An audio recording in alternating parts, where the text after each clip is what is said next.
8 साल का लड़का सड़क के एक ठेले पर तले हुए नूडल्स बेचता था। हर कटोरी की कीमत थी $1000 और हर दिन केवल 20 कटोरियां ही मिलती थीं। फिर भी हर रोज वहां ग्राहकों की लंबी लाइनें लगती थीं। एक दिन जब उसने अपनी आखिरी कटोरी बेच ली और घर जाने की तैयारी कर रहा था, तभी अचानक एक बूढ़ा आदमी आया और एक कटोरी नूडल्स के बदले $10 अरब देने की पेशकश की। यह सुनकर लड़के ने तुरंत अपना कड़ाही फिर से गर्म किया और नूडल्स बनाना शुरू कर दिए। कुछ ही देर में बूढ़े आदमी के सामने नूडल्स की कटोरी आ गई, लेकिन उसने एक ही निवाले में पूरी कटोरी खत्म कर दी। लड़के ने पैसे लेने के लिए हाथ बढ़ाया, लेकिन बूढ़ा आदमी सिर्फ एक काली प्लास्टिक की थैली निकाला और फिर एक रेशमी थैली देकर कहा कि उसमें लिखे पते पर जाकर किसी को ढूंढे, वहीं कोई उसे $10 अरब देगा। अगले दिन लड़का उस पते पर पहुंचा जो एक फूड कॉर्पोरेशन का था, लेकिन सिक्योरिटी गार्ड ने उसे अंदर जाने से रोक दिया। लड़के ने कहा, इस कंपनी के चेयरमैन को मुझे $10 अरब देने हैं। वो अपनी बात पूरी भी नहीं कर पाया था कि गार्ड ने उसे बाहर निकालने की कोशिश की। तभी वहां एक काली लग्जरी कार आकर रुकी और उसमें से चेयरमैन का बटलर उतरा। उसने लड़के से उसका नाम पूछा और नाम सुनते ही उसका चेहरा बदल गया। उसने लड़के का मुंह खोला और उसकी जीभ को देखा और पुष्टि की कि वही लड़का है जिसे वे सालों से ढूंढ रहे थे।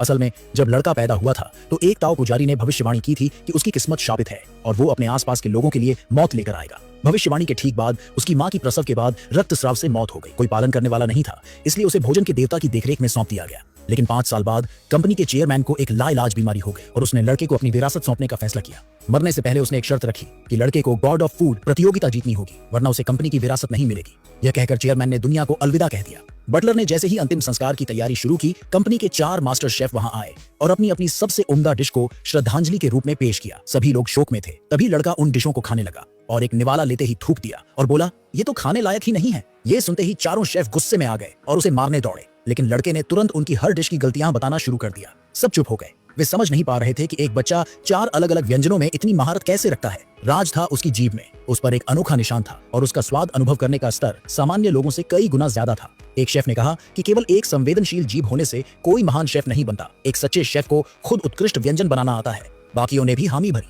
लड़के ने चुनौती स्वीकार कर ली। उसने कहा, अगर तुम लोग मेरी बनाई डिश से संतुष्ट हुए तो सबको मेरे आगे घुटने टेक कर माफी मांगनी होगी, वरना मैं इस कंपनी को विरासत में लेने का अपना हक छोड़ दूंगा। इतना कहकर उसने अपने सहायक को बुलाया, जिसने एक डिश लाई। जैसे ही डिश का ढक्कन हटा, सोने जैसी चमक चारों ओर फैल गई।